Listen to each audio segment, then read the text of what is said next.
Hello everybody. So ಇವತ್ತಿನ ವಿಡಿಯೋದಲ್ಲಿ ನಾವು ಪಂಕ್ಚುಯೇಷನ್ ಮಾರ್ಕ್ಸ್ ಬಗ್ಗೆ ಸ್ವಲ್ಪ ತಿಳ್ಕೊಳ್ಳೋಣ.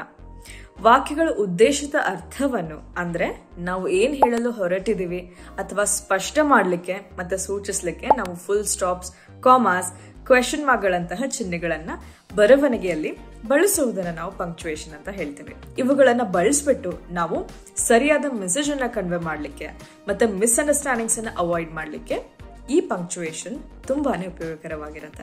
For example, time to eat, comma children ಅನ್ನೋದಕ್ಕೂ ಕಾಮಾ ಇಲ್ಲದೆ ಟೈಮ್ ಟು ಈಟ್ ಚಿಲ್ಡ್ರನ್ ಅನ್ನೋದಕ್ಕೂ ಬೇರೆನೆ ಅರ್ಥ ಕೊಡುತ್ತೆ ಅಲ್ವಾ? So let's see some punctuation marks. Full stop or a period, comma, question mark, exclamation mark, colon, semicolon, apostrophe, quotation marks, hyphen, bracket, slash, dash ಇವುಗಳನ್ನು ಎಲ್ಲೆಲ್ಲ use ಮಾಡ್ತೀವಿ ಮತ್ತೆ ಇದರ ರಿಲೇಟೆಡ್ ಹೆಚ್ಚು ತಿಳ್ಕೊಳ್ಬೇಕಾ? ಹಾಗಿದ್ರೆ ನೀವು ನಮ್ಮ ಇಂಗ್ಲಿಷ್ ಪಾರ್ಟ್ನರ್ ಕನ್ನಡ ಪೇಜ್ ಅನ್ನು ಫಾಲೋ ಮಾಡಿ. ನಾವು ನಮ್ಮ ನೆಕ್ಸ್ಟ್ ವಿಡಿಯೋಸ್ ಅಲ್ಲಿ ಇವುಗಳ ಬಗ್ಗೆ ಹೆಚ್ಚಿನ ಮಾಹಿತಿನ ತರ್ತಾ ಇರ್ತೀವಿ.